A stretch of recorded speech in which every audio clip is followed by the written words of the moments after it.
අයිබෝන් ජයන්ත උක්වත්ත බැංකුව ඉඳලා කතා කරන්න බලමු අද දවසේ ක්‍රිප්ටෝ අප්ඩේට් එක මොනවද කියලා. අද දිනය 2023 ජූනි 27 වෙනි අඟහරුවාදා දවස ස්ක්‍රීන් එක වරපෙන බිට්කොයින් ප්‍රයිස් එකේ Binance hourly chart එක price එක trending upwards. price එක පසුගිය පැය කිහිපෙදී drop වුණා $29000 ගානට ආයමත් 29929 දක්වා drop වුණා. නැවත regain කරනවා price එක drop වෙද්දී දැන් 30637යි පුංචි breakout එකකුත් පසුගිය මොහොතේ පැය කිහිපයකට කලින් සිද්ධ වුණ බව නැත්නම් මේ පැයට නෙමෙයි කලින් පැයේදී සිදු වුණ බව පේන්න තියෙනවා. ඒකෙසි විතත් price එක trending upwards. overall stock market එක මේ වෙනකොට sideways move එකක යන බව පේන්න තියෙනවා. Markets futures stock futures rise slightly as investors await economic data in run up to the month quarter end. දැන් මේ අපි ඉන්නේ මේ quarter එකේ නැත්නම් 2023 දෙවෙනි quarter එකේ අවසාන භාගය. තව දින අදත් එක්ක දින 4යි. එතනින් දෙවෙනි quarter එක අවසానයි. අවුරුද්දේ පළවෙනි අර්ධයත් අවසానයි. එතකොට මේ සම්බන්ධයෙන් economic data ඉතාම වැදගත් මාකට් එකට අවුරුද්දේ දෙවෙනි භාගය සම්බන්ධයෙන් අදහසක් ගන්න. මේ දෙවෙනි භාගය ඉතාම වැදගත් විශේෂයෙන් ක්‍රිප්ටෝ වලට වගේම බිට්කොයින් වලට හේතුව බිට්කොයින් පළවෙනි වතාවට ඇමරිකානු ඉතිහාසයේ ස්පොට් ETFs එන්න ඉඩ තියෙන අර්ධය නැත්නම් ඊළඟ quarters දෙක. ඒ වගේම first time දැන් බිට්කොයින් 2,50,000ට යනවා වගේ predictions දීලා තියෙන අර්ධය. ඒ නිසා 2023 අගභාගයේ තාම වැදගත් වෙනවා ක්‍රිප්ටෝ වලට. ඒ වගේම Ethereum ETFs එන්න දැනට තියෙන Ethereum ETFs මට මතක විදිහට කැනඩාවේ විතරයි Ethereum spot ETFs. එතකොට Ethereum spot ETFs ඇමරිකාවේ එන්න chance එකක් තියෙනවා. ඉතින් Bitcoin ETF එකකට අවසරය දුන්නොත් ඉදිරියේදී Ethereum වලට පාර කැපෙන්න පුළුවන්. ඒහරා තාමත් Ethereum සම්බන්ධයෙන් commodity එකක්ද security එකක්ද කියන ගැටලුව තියෙනවා. නමුත් මේ ගැටලුව ක්‍රමක්‍රමයෙන් ලිහෙවි. BlackRock වගේ Fidelity වගේ massive institutions එනකොට regulators ලට මේ පැත්තට support නොකර ඉන්න බැරි තත්ත්වයක් උදා වෙන්න පුළුවන් ඉදිරියේදී. ඉතින් ඒ නිසා බලාපොරොත්තු සහගතව ඉන්න පුළුවන්. එහෙම වුණොත් දැන් BlackRockට කලින් Cathy Wood කියනවා. Cathy Wood කියන්නේ ARK Invest එක. Cathy Wood කියනවා ඒගොල්ලන්ට එන්න ඕන. ඒගොල්ලෝ තමයි Bitcoin spot ETF පොලිමේ BlackRockටත් ඉස්සරහින් ඉන්නේ. නිසා අපිට තමයි ඉස්සෙල්ලාම spot ETF එක එන්න ඕන කියලා Bloomberg එකේ කියලා තියෙනවා. එතකොට BlackRockට දෙනකොට අනිත් අයට නොදී බැරි වෙනවා. මොකද මේගොල්ලන් තමයි මුලින්ම apply කරලා reject වෙලා reapply කරලා reject වෙලා reapply කරලා දැන් පොලිමේ ඉන්න. ඒ නිසා තව ගොඩකට Bitcoin ETF spot ETF අවසරය ලැබීමට නියමිතයි. ඊළඟට අනිත් කිසි දෙයකට යන්න කලින් මෙන්න මේ කාරණාව කියන්න ඕන. මේ Telegram එකේ මගේ profile picture එක පාවිච්චි කරලා Telegram තව groups මම හිතන්නේ එකක් හෝ දෙකක් තියෙනවා. ඔයාලත් මාව දැනුවත් කරා. මේකට අහු වෙන්න එපා. මේකේ ඔයාලත් එක්ක chat කරනවා කවුරු හරි. මේ chats දැක්කම මොනවත් පේනවා මේක bot කෙනෙක් නැත්නම් මේක translate කරපු chat එකක් කියලා වෙන language එකකින් මේ ඒ වගේ ඒ විදිහට මම කතා කරන්නේ. ඇත්තටම කොටින්ම Telegram එකේ chat කරන්න මට වෙලාවක් නැහැ. ඒ නිසා මම ඕගොල්ලෝ අපේ ප්‍රශ්නයකට direct yes no answer එකක් දුන්නොත් ඇරෙන්න කලාතුරකින් මම chat කරන්නේ නැහැ. මේක මට නිතර කියන්න බෑ. ඒ වගේම අහන්නත් එපා මේවා දාලා මේ ඔයාද කියලා. මේ මම නෙවෙයි. right. ඉතින් මේ ස්කෑම කෙනෙක් ඊයේ දවසේ කවුරු හරි සල්ලි ඩිපොසිට් කරලා තිබ්බා. මේක හැබැයි common sense. ඕගොල්ලෝ මේ වගේ මෝඩ වෙන්න එපා. මම මේක පුංචි ප්‍රතිශතයක් හැමෝම නෙමෙයි කීප දෙනෙක්. මේ online දැකපුවත් නැති කෙනෙක් මේ වෙන කෙනෙක්ගේ picture එකක් දාලා ඔයත් එක්ක chat කරලා සල්ලි ඉල්ලපුවම ඔයා දෙනවා නම් ඒක පට්ට මෝඩ වැඩක්. එතනට වැටෙන්න එපා. සල්ලි මම කියලා තියන්නේ අපේ channel එකේ YouTube වීඩියෝ පස්සට ගිහලා බලන හැම එකෙම කියන්නේ ඔයාගේ සල්ලි තව කෙනෙකුට දීලා ඔයාගේ අනාගතය ගැන trust එක ඔයා තියන්න එපා. මේක ඔයා ඉගෙනගෙන ඔයාම කරන්න කියලා මම මන්තරයක් වගේ හැමදාම කියන්නේ. ඉතින් මේ Telegram එකේ කවුරු හරි වෙන profile picture එකක් දාලා ඔයාගෙන් සල්ලි ඉල්ලපුවම ඔයා දෙනවා නම් ඒ කියන්නේ මේ වැඩේට ඔයා සුදුසු නැහැ.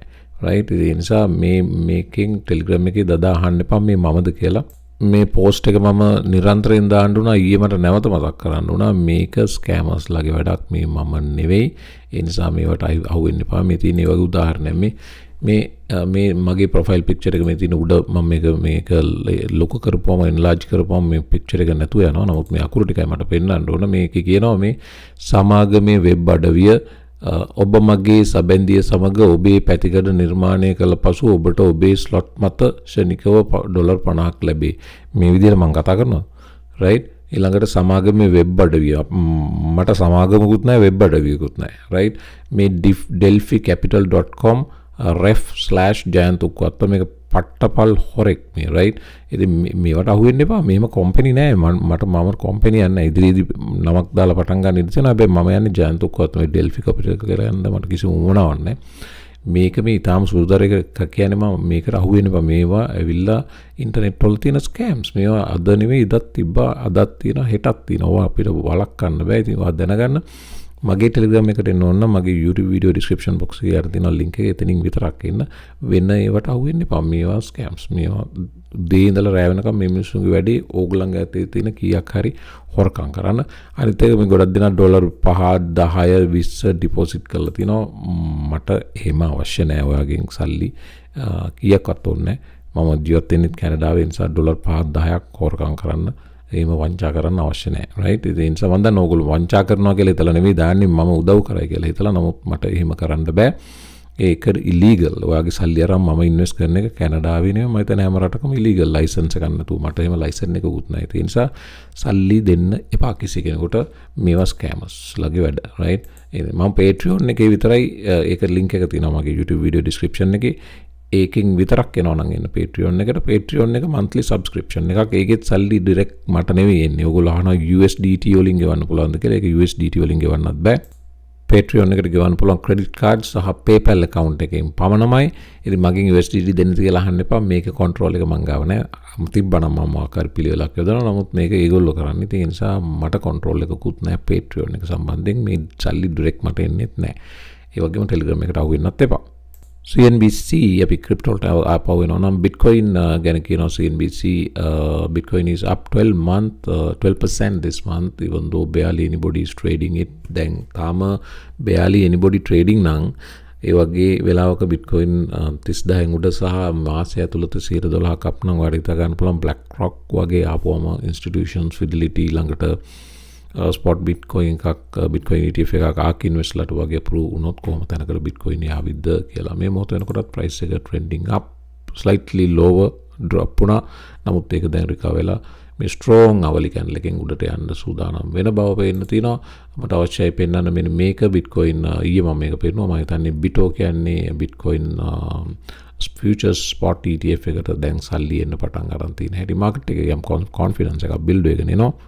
මාකට් එකේ ක්‍රිප්ටෝ සම්බන්ධයෙන් good news තමයි හැමතැනම තියෙන්නේ. මේ companies expand කරනවා, අලුත් purchases කරනවා. මේ Riot blockchain එක සම්බන්ධයෙන් Riot blockchain කියන්නේ Canadian based crypto bitcoin mining firm එකක්.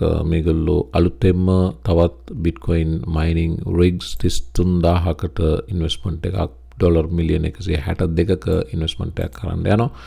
ඒ වගේම කම්පැනි එක තව ඔප්ෂන් කොන්ට්‍රැක්ට් එකකට එන්ටර් වෙලා තිනවා. ඒක තමයි තවත් 66000ක් මයිනින් රිග්ස් ඉදිරියේදී ගන්න මේ කරන්ට් ප්‍රයිස් එකේදී ගන්න ඉදිරි අවුරුද්දක කාලයක් ඇතුළත. ඉතින් මේක මැසිව් කම්පියුටර් පවර් එකක් බිට්කොයින් නෙට්වර්ක් එකට ඒමක් විදියට හඳුන්වනවා. මේ ASIC mining machines ඩොලර් මිලියන 162 ඉන්වෙස්ට්මන්ට් එකත් එක්ක පහළට බැලුවොත් මේගොල්ලෝ කවුද Riot blockchain ගත්ත ASIC mining rigs තමයි M56S plus කියන එක සහ M56S plus කියන machines දෙක. මේගොල්ලෝ ගාව තිබ්බේ tera hash exahash 7.6යි. මේ ඉම්ප්‍රූව්මන්ට් එකත් එක්ක exahash 20.1 දක්වා ඉම්ප්‍රූව් වෙන බවත්, ඒ වගේම ඉදිරියේදී අර අවුරුද්දක් ඇතුළත ගන්න mining machines mining rigs ටික කනෙක්ට් කරපුවම සමස්ත computing power එක exahash 35.4 දක්වා යන්න පුළුවන් යන බව තමයි වාර්තා කරන්නේ. ඉතින් amazing expansion එකක්. මේක තමයි M56S miner එක. දැන් මේගොල්ලෝ ගන්නේ 6S plus සහ 6S plus කියලා මීට වඩා improved version එක. good news තමයි හැමතැනම තියෙන්නේ. එතන grayscale එකේ Ethereum සහ Bitcoin Trust Funds දෙක මේ වෙනකොට 2022 මැයි වලින් පස්සේ ආපු highest levels reach කර බව revenues පැත්තෙන් මේ කියන්නේ investors-ලා නැවත grayscale ගැන විශ්වාසය සහ Ethereum trust fund එකට වගේම grayscale GBTC කියන්නේ grayscale Bitcoin trust fund එක මේ දෙකටම සල්ලි දාන බවත් මේ වෙනකොට මේ මාසය ඇතුළත ඩොලර් මිලියන 44.13ක සල්ලි ඇවිත් තියෙන බවත් සඳහන් වෙනවා. පහළ තිබ්බ මේ තින්නේ ඒක visually GBTC නැවත ඔයාලට පේනවා මේ dark නැත්නම් black base එක තමයි Bitcoin සහ උඩ red එක තමයි Ethereum. සල්ලි නැවත volume විදිහට බලපුවම grow වෙන බවත් ඒ වගේම මේ දැන් මේගොල්ලොත් Bitcoin මේක අප්ග්‍රේඩ් කරන්න යනවා GBTC එක spot Bitcoin ETF එකකට මේ spot Bitcoin ETF එකකට අප්ග්‍රේඩ් වුණොත් ඊට වඩා massive amounts වලින් grayscale එකටත් සල්ලි එන බව තමයි විශ්වාසය පළ කරන්නේ. ඉතින් එන්න ඊළඟ වීඩියෝ ඊටු තොරතුරු ටික බලමු.